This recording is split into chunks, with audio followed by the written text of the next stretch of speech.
kesempatan untuk bersekutu. Itu semua bukan karena kekuatan kami, bukan karena kebijakan kami, melainkan oleh karena kasih karunia Tuhan yang telah menerangi kehidupan kami, sehingga kami dilayakkan untuk bersekutu di pagi hari ini. Dan saat ini kami mau mendengarkan sebagian dari firman-Mu. Mari Tuhan, Engkau berbicara bagi kami sekalian.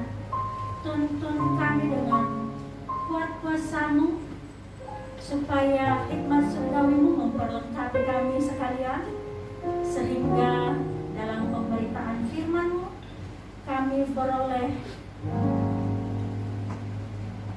benih-benih yang baru yang menguatkan iman kami, memberi kami motivasi untuk terus berjalan bersama dengan Tuhan. Terima kasih ya Bapak, berbicara bagi kami sekalian. Kehendak Tuhan yang jadi atas kami, jalan kehendak kami yang jadi. Amin. Silakan duduk kembali Bapak Ibu yang terkasih di dalam Tuhan. Shalom. Shalom. Saya sangat bersyukur pada pagi hari ini atas kesempatan kembali yang diberikan oleh Bapak Gembala dan Bapak Pendeta Nasir Tenang Benua. Terima kasih Pak Pendeta karena kesempatan pada pagi hari ini. Karena sudah cukup lama sejak COVID merebak dari tahun 2019, dan pada hari ini kita bisa bertemu muka dengan muka. Itu semua karena kemurahan Tuhan, dan saya melihat banyak sekali wajah-wajah baru, wajah-wajah penuh kemuliaan Tuhan. Amin. Baik Bapak Ibu yang terkasih di dalam Tuhan, saat ini kita akan merenungkan sebagian dari firman Tuhan, di mana kita akan mengambilnya dari Filipi pasal 1 ayat 27 sampai 30. Filipi pasal 1 ayat 27 sampai yang ke-30. Yang sudah mendapatkan katakan amin. Baik, mari kita bersama-sama akan membacakan ayat ini, di mana perikopnya adalah nasihat supaya tetap berjuang. 3, 2, ya. Hanya hendaklah hidupmu berpadanan dengan Injil Kristus, supaya apabila aku datang aku melihat, dan apabila aku tidak datang aku mendengar, bahwa kamu teguh berdiri di dalam satu roh dan sehati sejiwa berjuang untuk iman yang timbul dari berita Injil, dengan tiada digentarkan sedikit pun oleh lawanmu, bagi semuanya itu tanda kebinasaan, tetapi bagi kamu tanda keselamatan, dan itu datangnya dari Allah. Sebab kepada kamu dikaruniakan bukan saja untuk percaya kepada Kristus, melainkan dalam pertumbuhan yang sama seperti yang dahulu kami lihat dan sekarang kami lihat. Amin. Yang berbahagia adalah kita yang sudah membacakan firman Tuhan ini, kemudian merenungkannya di dalam hidup kita, dan tentunya melaksanakannya hari lepas hari. Haleluya. Bapak Ibu yang terkasih di dalam Tuhan, mungkin Bapak Ibu pernah mendengar kata zombie. Ya, istilah zombie ini memang lebih kita kenal melalui karya-karya movie ya, melalui film-film. Ada banyak sekali yang menampilkan tentang film zombie. Ya, ada film seperti Train to Busan, kemudian The Walking Dead, dan lain sebagainya. Ya, jadi ya ini pemain musik kita sudah menirukan gerakan zombie ya, bagaimana zombie berperang. Nah, mengapa saya berbicara tentang zombie? Apa hubungannya dengan pemberitaan firman Allah pada pagi hari ini? Bapak Ibu, saya tidak berbicara tentang apa itu yang terjadi di dalam film, tapi kita bisa melihat karakter atau pembawaan seorang zombie. Nah, kita bisa melihat bahwa zombie itu adalah mayat hidup sebenarnya, yang mana bisa diidentikan sebagai suatu budak yang hidup tanpa keinginan, Bapak Ibu, tanpa keinginan. Ya, jadi zombie itu terjebak dalam kehidupan yang semu, pahami. Ya, kehidupan mereka itu tidak ada makna. Kehidupan mereka itu tanpa tujuan. Kehidupan mereka adalah kehidupan yang berjalan begitu saja, tanpa ada keinginan A, keinginan B, ataupun tanpa ada suatu aktivitas yang hidup di dalamnya. Nah, Bapak Ibu yang terkasih di dalam Tuhan, ketika kita melihat dan membaca firman Tuhan yang kita baca tadi, ya di sana Paulus berkata kepada jemaat di Filipi, hidup harus berpadanan dengan Injil Kristus. Hidup harus berpadanan dengan Injil Kristus. Nah, oleh karena Injil Kristus merupakan syarat untuk hidup kekal. Nah, otomatis karena itu syarat hidup kekal, maka kita harus membuahkan hidup kekal itu selama kita ada di dalam dunia ini. Bahwa proses kehidupan kita untuk menuju kepada kehidupan kekal harus ada buahnya. Nah, jadi untuk bisa berbuah, makanya saya angkat tema bagi kita pada pagi hari ini, hidup yang lebih hidup. Jadi bukan hidup seperti zombie tadi, bukan hidup yang biasa-biasa saja, Bapak. Kalau hidup zombie tadi yang sebagai perumpamaan di awal yang saya berikan tadi ya, itu adalah hidup yang seadanya saja, mengikuti begitu saja, tanpa ada riak kehidupan di dalamnya. Tetapi kehidupan kekristenan kita tidak hanya seperti itu. Makanya kita harus membuat hidup kita ini lebih hidup. Nah tentu kita berbicara bagaimana caranya, apa yang perlu kita pahami supaya hidup kita di dalam Tuhan itu tidak menjadi sia-sia. Tidak hanya sekedar datang ke gereja, tidak hanya sekedar rutinitas beribadah, tetapi ada sesuatu yang kita dapatkan ketika kita beribadah. Ada sesuatu yang kita dapatkan untuk kehidupan iman kita, sehingga kegerakan keimanan kita itu memperoleh pertumbuhan, Bapak Ibu. Memperoleh pertumbuhan. Nah, oleh karena itu, kita bisa melihat tadi di dalam Filipi pasal 1 ayat 27, ya, ada satu frase di sana dikatakan oleh Paulus kepada jemaat di Filipi, hendaklah kamu teguh berdiri dalam satu roh. Jadi yang pertama, Bapak Ibu, yang perlu kita pahami supaya hidup kita ini menjadi lebih hidup adalah kita harus teguh berdiri dalam satu roh. Mengapa harus satu roh? Nah, di sini kita bisa melihat bahwa ketika berbicara tentang roh, ya, tentu ini adalah roh yang membuat kita ada dalam satu roh, adalah roh Allah, Bapak Ibu. Ya, yang membuat kita satu dalam persekutuan itu adalah roh Allah. Mungkin tanpa roh Allah di dalam hidup kita, mana mungkin kita berada di tempat ini, mana mungkin kita bersatu, ya, memuji memuliakan Tuhan, menyembah Dia, mengungkapkan kerinduan kita, betapa kita menginginkan Tuhan hadir dalam hidup kita. Kalau kita tidak satu roh, tidak mungkin itu terjadi.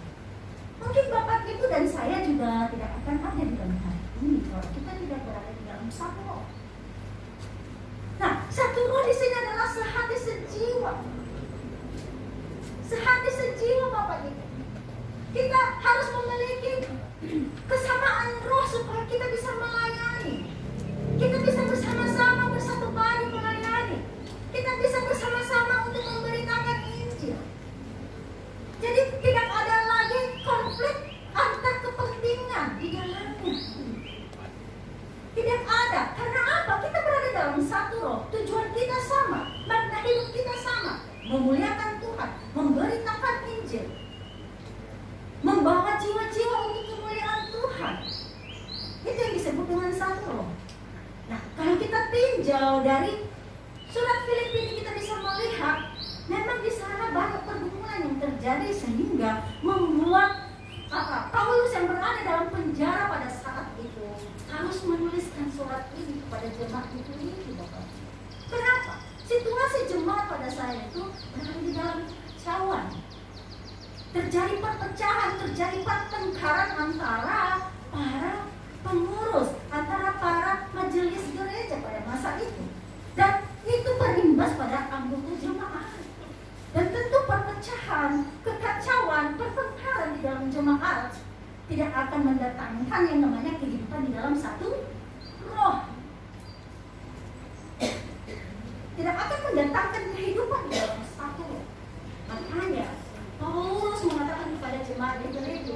Hei, kamu jemaat Filipi, teguhlah berdiri di dalam satu. Roh Allah yang ada di dalam hidup kita itulah yang mempersatukan kita. Jikalau kamu kedapatan ada pertengkaran, ada perselisihan di dalamnya, itu bukan roh Kristus, itu bukan roh Allah, itu roh dunia. Ketika roh dunia menguasai kehidupan kita, maka yang ada adalah ego kita yang naik. Ego kita yang menguasai kehidupan kita, bukan hanya Allah yang bertahta di dalam hati. Oleh karena itu, Bapak Ibu yang terkasih di dalam Tuhan, firman Tuhan mengajak kita, baiklah kita berada di dalam satu. Kita tinggalkan semua perselisihan di belakang. Mari kita bersama-sama mengikatkan diri kita di dalam satu. Segala perbedaan-perbedaan itu bukan untuk membuat kita berselisih di dalam, tetapi semua perbedaan-perbedaan itu justru yang harus mempersatukan kita. Kenapa? Karena di dalamnya ada kerendahan hati untuk bisa menerima satu dengan yang lain. Amin. Amin. Ada kerendahan hati untuk bisa menerima satu dengan yang lain. Karena kehidupan kita ini tidak sempurna. Pasti kita komplit di dalamnya. Di sana ada yang namanya kelebihan, di sana ada yang namanya kelemahan, di sana juga ada kekuatan. Sehingga ketika kita hanya fokus melihat kelemahan seseorang, itu yang membuat kita berada di dalam perselisihan, perpecahan. Tetapi kalau kita fokus melihat kelebihan orang lain, keunikan orang lain tersebut, itu membawa kita ke dalam kesatuan. Amin. Amin. Yang kedua, Bapak Ibu yang terkasih di dalam Tuhan, selain Paulus mengajak kita untuk teguh di dalam satu loh, yang kedua adalah harus berani menghadapi tantangan. Ya, harus berani menghadapi tantangan. Kalau kita tidak berani menghadapi tantangan, biasanya orang bilang kita, lo pecundang. Ya, lo pecundang. Dan tentu itu kita tidak mau terjadi dalam hidup kita. Kita tidak mau disebut sebagai seorang pecundang. Ketika memang ada masalah di depan kita, baiklah kita dengan bijak menyikapi masalah tersebut. Jangan menghindar. Masalah datang untuk membuat kita semakin diasah sebenarnya. Justru di tengah-tengah masalah kita akan semakin melihat apa sih yang Tuhan mau dalam hidup saya? Apa sih yang Tuhan mau di dalam kehidupan berjemaat saya? Apa sih yang Tuhan mau terjadi dalam hidup saya? Tetapi sebaliknya kalau orang dunia berkata, ya ketika ada masalah di depannya ya dia akan mencari jalan dengan kebijakannya sendiri untuk mencari solusi terhadap masalah tersebut. Tetapi bukannya terjadi pemecahan masalah, justru masalah-masalah baru akan muncul ketika kita hanya mengandalkan hikmat kita sendiri. Kata Paulus kepada jemaat di Korintus, mengandalkan hikmat sendiri tidak akan membuahkan solusi yang baik dalam kehidupan kita secara pribadi maupun dalam kehidupan persekutuan kita. Nah, oleh karena itu, dalam hal ini ketika ada masalah menghadang di depan, kita harus berani menghadapi tantangan tersebut. Ayat 28 berkata, tidak gentar melawan musuh, Bapak Ibu. Ya, tidak gentar melawan musuh. Kenapa harus gentar? Musuh yang dihadapi jemaat Filipi pada saat itu adalah perpecahan, ya, ketidaksehatian, pertengkaran yang terjadi, yang membuatkan jemaat-jemaat kemudian menjadi som-som kuku. Tetapi Paulus berkata, kamu harus berani menghadapi tantangan tersebut. Jangan menjadi seorang pecundang di dalam hidup ini. Kehidupan kekristenan bukanlah kehidupan seorang pecundang, tetapi kehidupan yang diberkati oleh Tuhan untuk terus maju melewati tantangan tersebut. Amin. Ya, kehidupan yang berani menghadapi tantangan. Karena apa? Bukan karena kekuatan kita. Karena memang Roh Allah tadi mempersatukan kita, yang membuat kita teguh. Sehingga ketika ada tantangan, kita maju bergandengan tangan sebagai jemaat. Kalau secara pribadi kita maju karena kita tahu pertolongan kita yang tidak kelihatan ada bersama dengan kita. Tapi kalau kita sudah panik duluan, maka otomatis kita pun untuk mengandalkan Tuhan sangat sulit. Apalagi Tuhan tidak kelihatan. Yang kita tahu ketika masalah ada, kita mau ada yang kelihatan yang menolong kita. Betul tidak Bapak Ibu? Pada dasarnya seperti itu. Misalnya, contoh, kita menghadapi kesulitan ekonomi.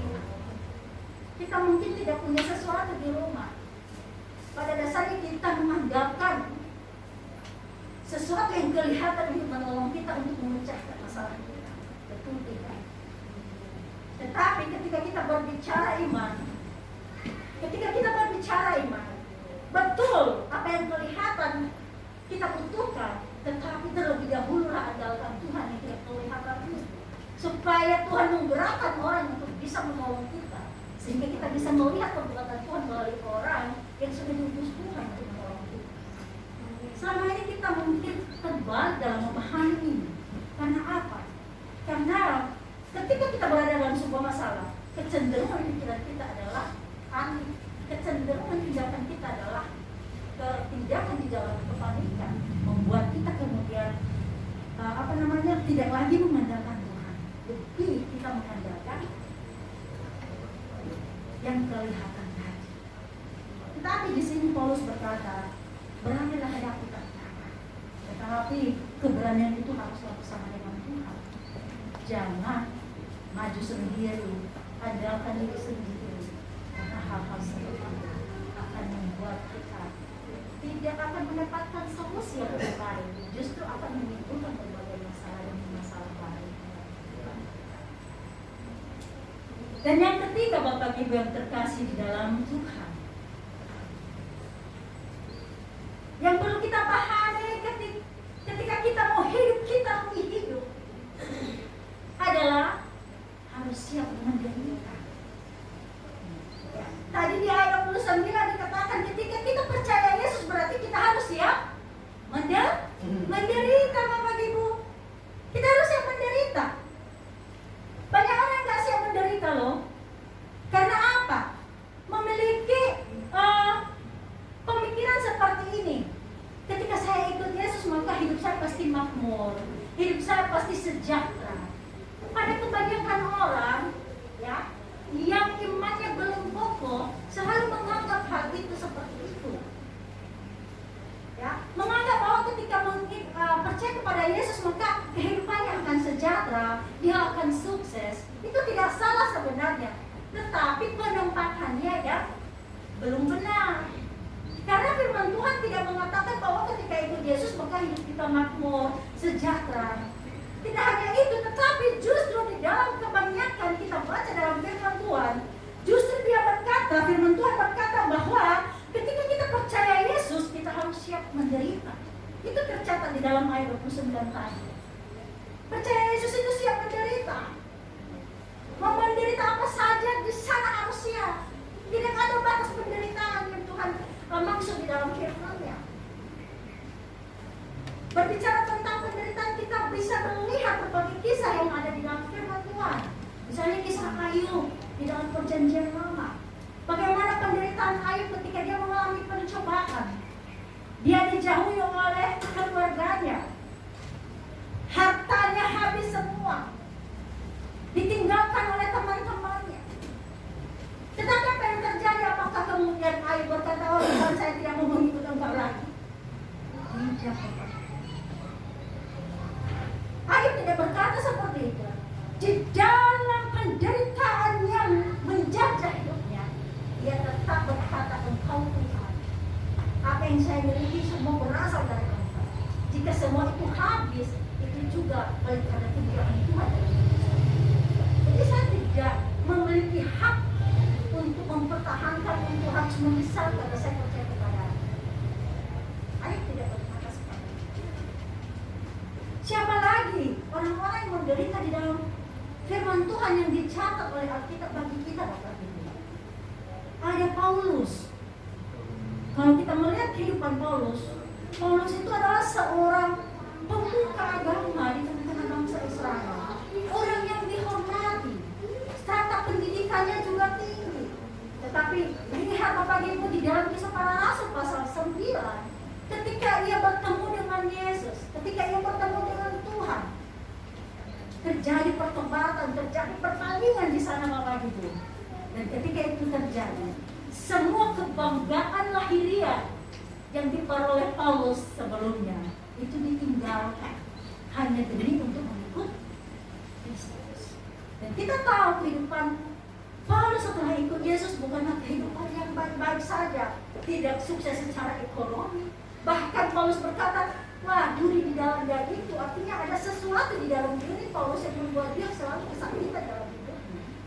Dan apakah dia kemudian serta-merta meninggalkan Tuhan? Tidak, Bapak Ibu. Kita bisa melihat bahwa justru Paulus semakin giat di dalam pemberitaan Injil. Semakin giat di dalam pemberitaan Injil. Paulus tidak berkata, Tuhan, kenapa setelah aku ikut Engkau saya menderita seperti ini? Tidak berkata seperti itu. Ia siap menyangkal dirinya, ia siap memikul salibnya, dan terus mengarahkan matanya kepada Tuhan, sumber kehidupan kekal itu. Bagaimana dengan kita, Bapak Ibu yang terkasih di dalam Tuhan pada pagi hari ini?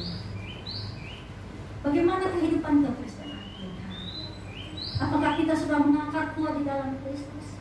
Apakah kita sudah berani berkata, Tuhan, aku siap menderita demi Engkau. Aku siap menyangkal diri demi Engkau. Saya siap memikul salib demi Engkau. Berbagai penderitaan, tidak hanya penderitaan yang biasa-biasa. Karena kita tahu juga di dalam kitab suci, kisah Stefanus diceritakan dengan baik. Bagaimana demi mengikut Kristus, dia harus dilempari sampai mati.